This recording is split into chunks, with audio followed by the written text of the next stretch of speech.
onye ọbụla na-achọ ihe ukwu na-ebute agba enyi maka na ihe onye tụrụ n'ahịa ka a ga-egotere ya, mana mgbe ihe ahụ ọ tụrụ n'ahịa lọtara ya agbakwa n'ọsọ, ntị adịkwa. Emmanuel gara agbamakwụkwọ enyi ya nwoke, o wee lepụ ya na ndị na-emere nwunye enyi ya nwoke achebi, wee hụ otu nwaada a na-akpọ Chiamaka. Chiamaka bụ nwaanyị zuru oke, o nwere ihe niile a chọrọ na nwaanyị. Ọ dị nnọọ ọcha, nwa ahụ pokopoko ma mma ihu, nwekwa n'ukwu na ara. Emmanuel elekọta ya, ọ nọkwataghịzi etu Chiamaka si agbagodi egwu, ukwu ya na-ama ya ka ụtara ọka na-egheghị eghe. Emma na-anọ n'ebe ahụ na-ele ya anya n'anya nwa ga-alụ ya. Emma na-agbakarị ala na-achọ ụzọ ọ ga-esi wee ga agwa ya okwu, mana ohere adị ya. Wee gakwuo enyi ya nwoke na-agba akwụkwọ wee jụọ ya maka Chiamaka. Enyi ya nwoke sị na ọta bụ mbụ onye na-ahụ ya, na emesịa ka ya jụọ nwunye ya. Ka a gbachara akwụkwọ richa nri, onye ọbụla na-akwado ụla. Eme wee lepụ anya hụ Chiamaka ka o bu akpa na-achọ ịbanye n'ụgbọala ya na ndị achebi ibe ya so. Eme agasi ike ga kpọọ Chiamaka si ya na onye ha mere achebi na-akpọ ya. Chiamaka hapụ ndị achebi ibe ya si n'ụgbọala rituo ya na Eme were na-aga. Ka ha rutere n'ebe Eme dewere ụgbọala ya, Eme wee sị ya na ọ bụkwa sị na onwe onye na-akpọ ya, na ọ bụ nyanwa chọrọ ka ha abụọ kpaa. Ọ rịọ Chiamaka ka ọ kpọrọ ya gaa n'otu ebe ka ha karịa. Chiamaka ahụ na n'ụgbọala, ịma na echi nweta nwaanyị ị ga-agba mbọ ka ịhụ na ị nwere ụgbọala. Ọ sị anya bụrụ ambụlansị, ya bụrụ na o nwere ụkwụ na-anọ. Chiamaka ejiri maka ụgbọala ya mma wee kwere, wee jụọ ya ka ihe m ga-agwa ndị mụ na ha so. Ịmasị ya gwa ha ihe ọbụla. Chiamaka gaa n'ụgbọala ya ama ihe ọ gwara ndị ahụ. Ndị ahụ eburu ụgbọala nke ha lawa, wechighata azụ banye n'ụgbọala Ema. Ha abụọ wee bilie gawa n'ụlọ oriri na nkwari. Ebe a ka ha nọ wee na-eri nri wee na-akpasị nkata dịgasị aṅaa. Ema gwa ya na ya chọrọ ka ọ bụrụ enyi ya, na ọ bụ nyanwa karịa ịbụ enyi ya nwoke agbara akwụkwọ taa ụzọ wee lụ nwaanyị, kama na ya chọtabeghị. Chiamaka jụọ ya ma ọ chọtara na ugbu a, ọ sị ya ee na ọnyanwa ka ọ chọtara. Ọ sị Chiamaka biko ya kwere ka ọ lụọ ya. Chiamaka sị ya niile ekwuzi ka ya sị na ịma bụ onye m mbụ. Ha abụọ achịgharịa ya n'ọchị. Chiamaka nsịkwa na nyanwa na-achọkwa Mr. Right, ya bụ na ọnwa egbuone ka a tụrụ aka. Ọ gwakwa Ema na ya agụcha n'akwụkwọ mee masters, na ọ bụzi ọrụ ka nyanwa na-achọ. Obi atọ Emmanuel ụtọ maka na ọ bụ degoro akwụkwọ ka ọ chọrọ. Ha akpachala nkata ka oke anyara ya gawa n'ụlọ ya. Ha ga ebe ahụ rie onwe ha hụrị. Etu a ka enyi ha abụọ si wee kporo ọkụ. Ema na-agbakarị ala na-eme ngwa ngwa ka ọ hụ na ihe mmadụ aghọ ihe onye ọzọ. Ema kpọrọ ya laa n'ụlọ ha gaa gosi ya nne ya na ụmụnne ya. Nne ya na ụmụnne ya wuru obi ọcha nabata ya. Amaka esikwa etu ahụ ma kpọrọ ya laa n'ụlọ nke ha gaa gosikwa ya nna ya, nne ya na ụmụnne ya. Ha ewerekwa obi ọcha nabatakwa Ema. Ema na nna Amaka akarịchana, nne ya kpọla ha ya otu akụkụ wee sị ya na ụmụnne Amaka alụchana dị nọọsụ Amaka kpọrọ. Ema sị ya na Chiamaka gwara ya. O wee jụọ ya nke a isi na ebe onye grajueti ka isi convince nwuo ya, maka na ọ bụ sọ ndị grajueti ka ọ sị ga-alụ ya. Mgbe ahụ ịhụnanya achabinie na-eme anya. Ema sị ya na love is blind, ịhụnanya na-ajụ oge gụrụ akwụkwọ maọbụ na ego akwụkwọ. Nne Amaka ajụkwa ya ka isi emekwatala iwu ọkụ ya. Ema sị ya na ọ bụ Chukwu na-enye aka na onwe onye dị perfect, na ya mara n'ụzọ ya si eso ya. Ajụjụ a nne Amaka na-ajụ ya abịa mee ka oriri yi nri n'ahụ, maka na kemgbe nye na Amaka si n'ọnwa nwebụ ihe dịka iwu ọkụ o gosiri. Nne ya wee kelee ya wee kpere ha ekpere. Ka otu ọnwa gachara, ha gbaa nkwụ gbaa akwụkwọ. Ema kpọrọ ya lawa n'ebe obi. Ihe ọbụla Amaka mepụrụ ọnụ rịọ Ema na-enye ya. O si ma o mepekwara ọnụ ya rịọ, maka na nwoke karịrị okwu o kotere. Ahịa na-aga nke ọma, ya bụ na ego abụ okwu. O wee rute n'otu ụtụtụ, Ema akwadocha n'ahịa ka ọ gawa ahịa. Amaka bịakwute ya ebe ọ na-achọ ịpụ, chichịtọm ihu ya ka ya na ndị mmụọ lụrụ ọgụ. Ọ bụghị ekele ka o kelele nwoke, ọ gwadị ya na ya nidiri 100,000.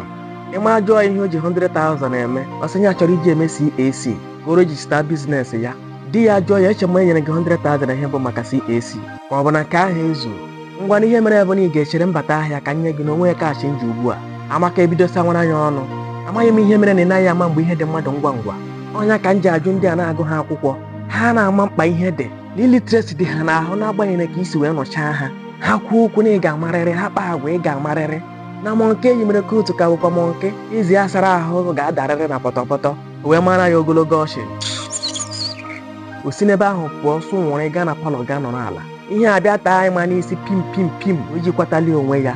Ọ chụrụ ya gawa na palọ wee sị ya gị nwa gụrụ akwụkwọ agụ, gịnị ka iji satifiketi gị mepụta? Ebee ka satifiketi gị bugara gị? Mụnwa na-ebu gị n'ime ụlọ a, ihe ọ bụla ị chọrọ mụnwa na-enye gị. Agụụ m akwụkwọ mana mụnwa na-enye gị nri, i wee nwee ọrụ ịkpọ m illiterate. Ọ bụrụ na satifiketi gị amaka ka ihe mere ijibe ya nweta ọrụ. Mekọp isi ị na-eme iji ya nweta 100k iji eme CAC. Onye na-anakwa 100k onye na-agụ ha akwụkwọ. Ihe wee taa Amaka n'isi, o wee mepezi ọnụ ya na-agba ọsịsọ ihe ọbụla si ya n'ọnụ, na-akpọkwu ya ma iyi. Ime wee were iwe ahụ manye aka n'akpa wee wepụta 100k dị na bọndụl, tụọrọ ya were iwe pụọ. Ka ọ gachara ọrụ bata n'abalị ehihie ahụ, ihe anya ya hụrụ riri ya ọnụ. Obi aṅụrị na-akpa m jụọ nwaanyị. Ọ bụ maka na enwere ebe mepere ọhụrụ n'Enugwu, ebe a na-ere ekwentị ma ntam ma ngwom so ya. Ị chọrọ ekwentị? Ọ dị ya. Ị chọrọ tripod stand? Ọ dị ya. Ị chọrọ content mic? Ọ dị ya. Ọ bụrụgodị bluetooth ka ị chọrọ, ọ na ya. ha na-erekwu ma earpod. 3FA Gadget Hub nwechara ihe niile a site na iPhone 16 gbadatanwa ma obere fon ma Android, ha niile juru na 3FA Gadget Hub. Ya bụ ọ dị phone gadget and accessories, ha niile juru n'ebe ahụ. Ka o si mawu onwe ya bụ na na-enye gị ya n'ọnụ ala, ọ bụghị site n'aka fenye n'aka, di ya ga-enye gị ya n'ọnụ dị mma. Aka mepere ya ọhụrụ, ha anaghị ejidesi ahịa aka ike. Ọ bụghị mmadụ niile ka ma ndị a ka mepere ya ọhụrụ n'Enugu. Aha ha bụ 3FA Gadget Hub. Ha anọghị n'ọchịchọ, ha nọ na nọmba 20 and 30 Shime Avenue, New Haven, Enugu. Ọ bụ akara ekwentị ha bụ ihe ị na-ahụ n'ihu ebe a. Metụ aka na WhatsApp link nọ na bio m ka gị na ha kpaa aka ime ọda nke gị taa. Ihe na-eti ikwe ego, eme ngwa ngwa, emegharakwa ọdachi. Ahịa ọma na-ere onwe ya, ihe dị mma kwesịrị ka akọta ya akọta. Ụzọ dị mma gaa ya ugboro abụọ. Ọ bụrụ na chatting ga-egbu gị oge, nye ha voice note ozugbo ma ọ bụ ịkpọ ha n'akara ekwentị ị na-ahụ ebe a.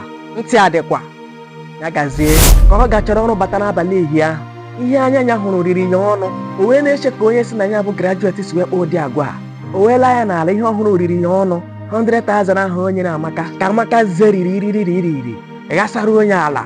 O wee jiri iwe ka o jee bie ya aka mmiri ọkụ. Ọ bụ ụmụ odibo ya na nwanne ya nwoke bụ ihe jidere ya. O gbuchala mmadụ n'abalị ahụ. Amaka nọkwa n'ebe ahụ na ọnụ ya ezu ike, ọ na-aba mba ka ọ bagidere gbatu ala bụrụ ụgbọala ya pụọ. Eche na ọ ga-abata n'abalị ahụ ahụ ya.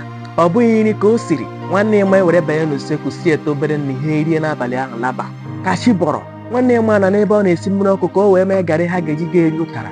Amaka eburu ụgbọala ya gbakpọọ bịakwute nwanne ya ebe ọ na-esi nri n'usekwu wee jụ nwaanyị onye nyere ya right ịbịa n'usekwu ya esi nri. Ka ọ na-aba mba ịma na-anụ olu ya n'ebe ọ nọ n'ime ụlọ. Tupu ọ na-agbakote ka ọ bịa mara ihe na-eme, Amaka afọrọ na mmiri ọkụ huo nwanne ya nwoke n'ahụ. Ahụ nwanne ya kwụrụ ọtọ chaa white. Ọ na-achọ ka o esi ga akwụwu Amaka. Amaka ewere ọsọ na-abakwa makpuru n'ụgbọala ya. Enwe buru nwanne ya nwoke gawagodiri ụlọ ọgwụ ka a zọpụta ndụ. Ịma nọkọta n'ụlọ ọgwụ bata ka ọ mara ma ọ ga-ahụ Amaka ka ọ kụpụ ya mkpụrụ ọkwụrụ n'imi na ihe ọ ga-apụta anya pụta, mana Amaka nọ n'ụlọ. Mgbe ahụ ka Ema ji wee mara ihe mere ụmụnne ya ji wee buru ya ụzọ lụọ di. Mgbe ahụ kwa ka ajụjụ ahụ nne ya jụrụ ya ji wee be ya n'isi, olee ka i si eme iwu ọkụ a, ka o si wekwere ndị nwa na-agụ ha akwụkwọ. Ema nọrọ ebe ahụ kwụrụ ọtọ kpebie na nyanwa alụchaala, na onweghị ihe ga-eme ka nyanwa lụọ Amaka ọzọ. Na akpa m n'isi ka mma karịa iji ụkwụ agbada ala ndị mmụọ. Gee m ntị, kama ị ga-alụkwu onye iwe ọkụ ma ọ bụ onye ọnụ ọjọọ, ọ ga-akọkwa mana ịlụrụ onye na-amaghị esi nri nwere ezigbo agwa, maka ọ ga-eji obi ọcha ya bubutere gị nri. Ịma na ọ bụ ezigbo agwa bụ mma nwaanyị. Anaghị erikwa mma eri, ara na ukwu enwekwa ihe ha bụ. Ị hụrụ ahụ pokopoko na ọcha dị, dewekwa ha n'akụkụ. Ma o nweghị ezigbo agwa etinyekwa n'isi. Ejikwana maka mma nwaanyị hapụkwa ịmata anya ofụma. Ọ bụkwa gị nwa bụ ụzọ hụwa ya. Ọ bụrụkwa na udele bụ anụ oriri, ụmụ mmadụ akarịa emejinya ngịga were nwayọ na-eri ya, maka na onweghị onye abụnyere shuga n'ọnụ. Ọ bụpụ ntị adịkwa ya gazie.